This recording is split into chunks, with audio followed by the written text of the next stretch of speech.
What if the reason you feel a pang of guilt after telling a lie is actually driven by the exact same laws of physics that govern the light bulbs in your house? I mean, yeah, it sounds like the premise for a science fiction novel, but it is actually the culmination of this incredibly rigorous, systematic approach to understanding human behavior. Right, because we usually think of morality as poetry, Huh. just vague feelings or cultural norms, unwritten social rules. Yeah, totally subjective stuff. But today, welcome to another deep dive because we are putting the human soul on a workbench and literally reverse engineering it. We really are. Our mission today is to unpack a text that completely redefines the mechanics of good and evil. We're looking at chapter 4 of Abdul Jabbar Al-Waily's book, Philosophy of Ethics. And Al-Waily isn't interested in handing you vague life advice here. No, not at all. He basically strips the mind down to its base components. He translates these ancient concepts like angels and demons into, well, internal psychological software. Yeah, and he systematically dismantles some of history's greatest philosophers along the way. Oh, he roasts them. And ultimately, he traces your daily moral choices all the way down to the subatomic level. It's wild, and for a learner who loves connecting the dots, this text is just a goldmine. Absolutely, because Al-Waily's framework bridges psychology, law, biology, and physics to answer one fundamental question, which is, why do you, or anyone else, choose to do good or evil? He treats ethics not as this mystical aura, but as a literal engineering problem. So let's start with his foundational premise, which is essentially the engine of the mind. Right, so he divides the human self into two main forces. You have the conscious, which is what operates our reason, and the unconscious, which houses all our emotions and instincts. And he breaks the conscious mind down into 5 distinct, like, mechanical faculties, right? Exactly. You have the will, perception, retention, memory, and finally, deduction. Let's apply a physical analogy here to help visualize how these gears interlock. If your mind is a car, the will is the engine. It's that raw driving force pushing you forward. But an engine on its own is just blind power. Exactly. It needs perception, which would be your car's sensors and cameras, to actually see the road ahead. And then that data has to go somewhere, right? That is where retention and memory come in. And Al-Waily makes a really crucial distinction between those two. Oh, yeah, this part is fascinating. So think of retention as your car's hard drive. It stores the map of everywhere you've ever been. But memory, on the other hand, is the RAM. It is the active process of retrieving that map and bringing it onto the screen while you're driving. Right, so you can have the data stored in retention, but if your memory fails to pull it up, the information is completely useless to the will. Exactly. But even with the engine running and the cameras on and the map loaded, you still need a driver. And that is the fifth faculty, deduction. This is the steering wheel. This is the mechanism that evaluates all the incoming data and actually makes a choice. Because without deduction, the will just accelerates blindly into a brick wall. Wiley points out that animals actually possess the first 4 faculties. Oh, right, like a lion. Yeah, a lion has will.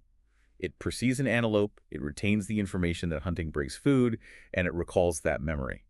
But it lacks deduction. So it doesn't have an internal debate about the ethical implications of the food chain. Exactly. It simply operates on pure instinct. Which brings us to the human experience. Because we have deduction, we are burdened with the steering wheel. But Al-Waily notes that there is a constant, kind of a seesaw effect between our conscious logic and our unconscious emotion. Right. Like when someone cuts you off in traffic, your immediate instinct is anger. And Al-Waily says that instinct is just the physical echo of the emotion. But how does that anger actually manipulate our logic? Well, it comes down to mental bandwidth. Yeah. Your brain has finite processing power.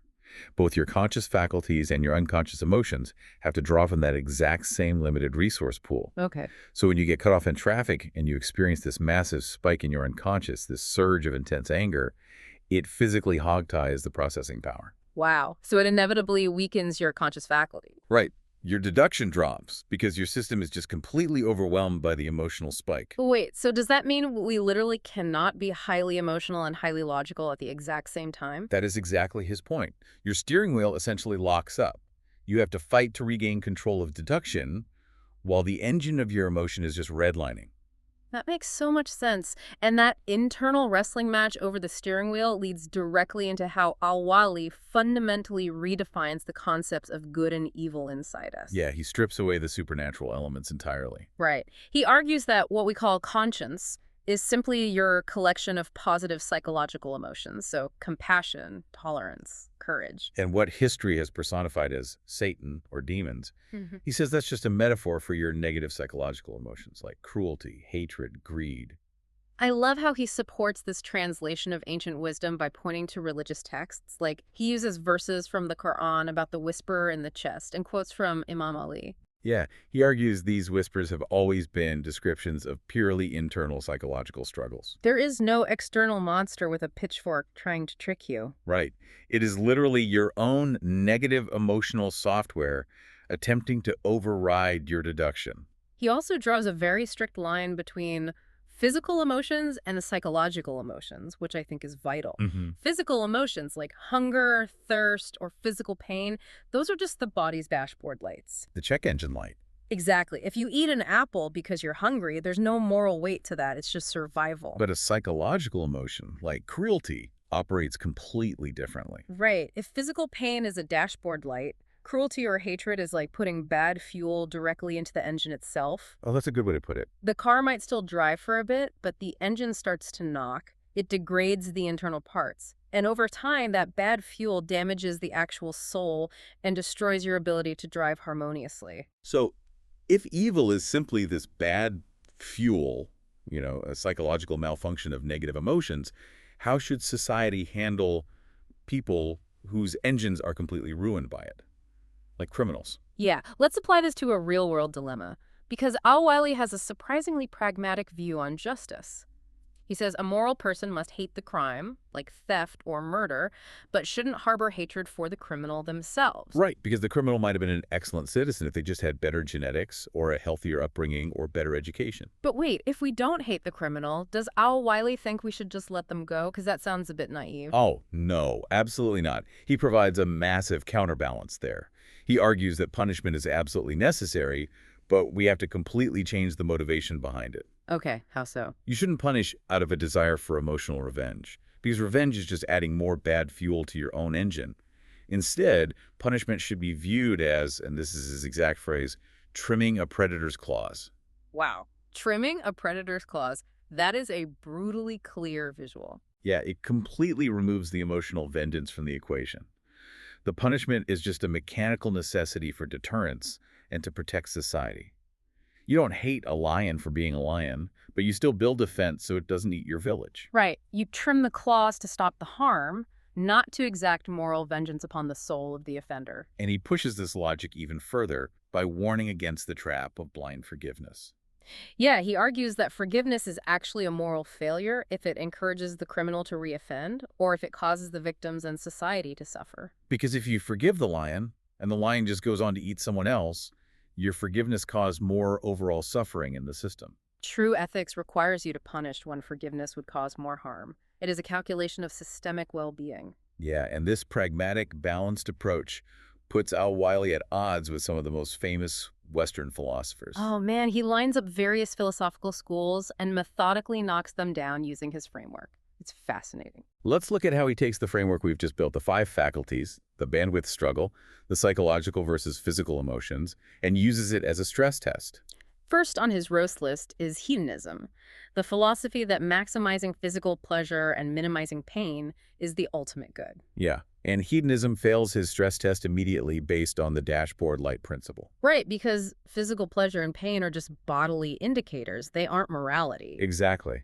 Al-Waily argues that it's far better for one person to suffer physically if it brings stability and joy to the masses. He prioritizes spiritual joy, like the satisfaction of a clear conscience or a good reputation, way above any physical pleasure. So if hedonism fails by focusing purely on physical feeling, Immanuel Kant went the complete opposite direction. Kant is famous for his concept of duty. Right, Kant believed you should do the right thing purely out of a sense of duty, completely detached from any emotion. Kant essentially wanted humans to be ethical robots because he thought emotions were just too fickle to be trusted. But Al-Waily vehemently critiques Kant for attempting to strip emotion away. He agrees with universal laws, but he says without the joy of doing good, life has no value. Right. The positive psychological emotions, that actual feeling of joy or compassion you get from helping someone, that's the fuel that matures the soul. It's the reward mechanism that reinforces the entire system.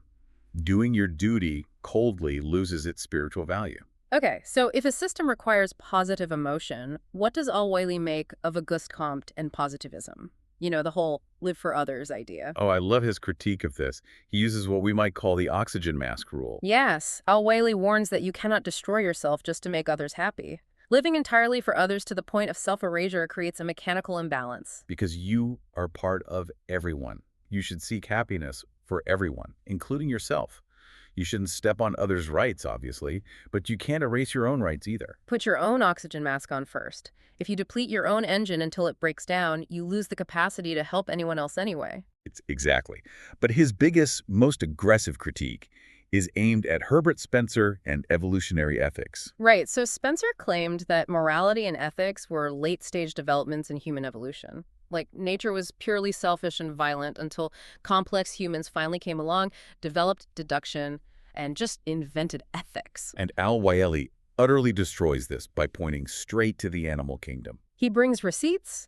He points to birds that spend immense energy preparing these soft nests for eggs that won't even hatch until after the parent has migrated away. They get zero physical benefit from that labor. He also highlights spiders that allow their newly hatched young to literally consume them for nourishment. And loyal dogs that stay by injured owners, or trained falcons that catch prey and bring it back to their handler even when the falcon itself is starving. It's incredible. These animal examples completely shatter Spencer's timeline. It proves that positive moral emotions, like maternal love and loyalty, are baked deeply into the lowest levels of biology, long before human evolution. Yeah, so if the impulse to do good isn't a human invention and is found in early biology, the question becomes, where does that impulse actually begin? And this is the quantum leap of the text. This is where we get to the grand finale of Al-Waily's theory. He takes his framework from the biological straight to the cosmic. He traces consciousness backward, from complex humans to early animals to single-celled organisms all the way down to subatomic particles. Specifically the photon. Yeah. He views the photon, a fundamental particle of light, as a conscious entity possessing ideas. Which sounds crazy at first, right? But he explains it so methodically. He describes the photon as a trinity of light, energy, and extension. And extension basically just means matter. So matter is simply a physical manifestation or an idea of the photon. Therefore, the entire universe is made of interacting conscious elements. But how does a subatomic particle make a choice? Right. Like, what does it mean for a photon to have ethics?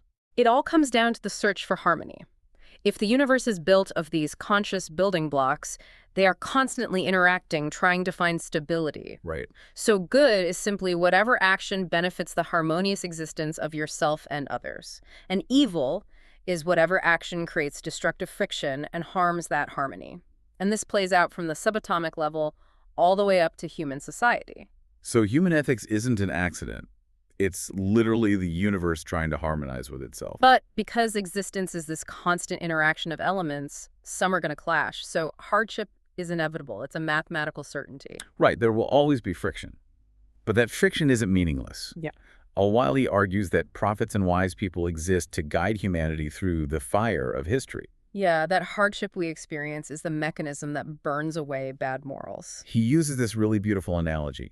He says hardship matures the human soul much like the intense heat of the sun ripens fruit. It's uncomfortable, but it's required for growth. Let's summarize the journey we've just taken the listener on, because this completely changes how you view your own mind. Yeah, it's a lot to process. We started by looking under the hood at the 5 gears of consciousness. Realizing our will is a powerful engine that desperately needs the steering wheel of deduction. Right, and we learned that our internal demons aren't monsters. They're just bad emotional software hogging our mental bandwidth. We looked at the necessity of setting boundaries on forgiveness, trimming the predator's claws to protect the system. We watched Al-Waily use birds and spiders to prove morality is biological. And finally, we followed that truth down to the quantum realm, realizing our morals are connected to the very photons that light up the universe. So practically, the next time you feel conflicted or you're cut off in traffic and your emotions surge, you don't have to view it as a mystical failing. Right, you can visualize it simply as your faculty of deduction trying to steer the overwhelming engine of your unconscious emotions. You have the mechanical ability to choose the direction. It puts the steering wheel firmly back in your hands. Now, before we sign off, I want to leave you with one final provocative thought to mull over today. I love these. Think about the physical space you are in right now.